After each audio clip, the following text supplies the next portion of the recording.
రఘువీర్ సింగ్ మంచి మనసు జూలపల్లి గ్రంథాలయ నిర్వహణకు సొంత భవనం అప్పగింత.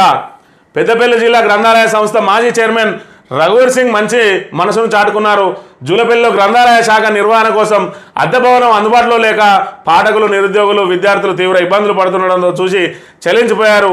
పక్కా భవనం నిర్మించేదాకా గ్రంథాలయ నిర్వహణకు తన సొంత భవనాన్ని అప్పగిస్తున్నట్లు మంగళవారం ప్రకటించారు. ఈ మేరకు పెద్దపల్లిలో కలెక్టర్ ముజమిల్ ఖాన్ను కలిసి వినతిపత్రం అందజేశారు. జూలపల్లిలో లైబ్రరీ భవన నిర్మాణం కోసం ప్రభుత్వ స్థలం కేటాయించాలని విజ్ఞప్తి చేశారని చెప్పి ఏదైతే మరి గ్రంథాలయ మాజీ చైర్మన్ రఘువీర్ సింగ్ ఉన్నారో ఆయన స్వగ్రామం జూలపల్లిలో మరి ఏదైతే గ్రంథాలయ నిర్వహణకు సొంత భవనం లేక మరి అక్కడ ఇబ్బందులు పడుతున్న పరిస్థితి, దాంతో అక్కడ గ్రంథాలయం మూసివేసిండ్రు.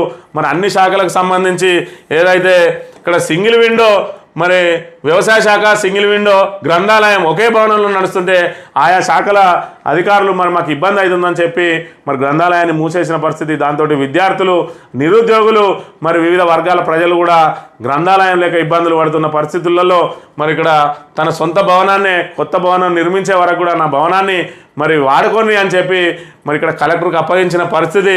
ఇక్కడ గ్రంథాలయ చైర్మన్గా చేసిన రోజులు గ్రంథాలయాల అభివృద్ధికి అనేక కృషి చేసిండు ఇక్కడ రఘువీర్ సింగ్. అందులో భాగంగా మరి ఇక్కడ ఏదైతే ఆయన స్వగ్రామంలో గ్రంథాలయ నిర్వహణకు మరి ఇక్కడ నిధులు మంజూరైనప్పటికీ కూడా అక్కడ స్థలం లేక ఇబ్బందులు పడ్డాయి. మరి ప్రభుత్వ స్థలానికి సంబంధించి ఒక చోట నిర్మాణం చేపట్టాలని ప్రయత్నం చేసినప్పటికీ కూడా అప్పటి ప్రతిపక్షాలు కోర్టుకు వెళ్ళి మరి ఆపించిన పరిస్థితి. అదేవిధంగా తన భవనంలో గ్రంథాలయం నిర్వహించడంతో పాటు పక్కా భవనం కోసం స్థలం కేటాయించి మరి ఏదైతే నిధులు ఉన్నాయి కాబట్టి త్వరగా గ్రంథాలయ నిర్మాణం చేయడానికి కూడా సహకరించాలని చెప్పి ఆయన విజ్ఞప్తి చేసిన పరిస్థితిని మనం ఇక్కడ గమనించవచ్చు.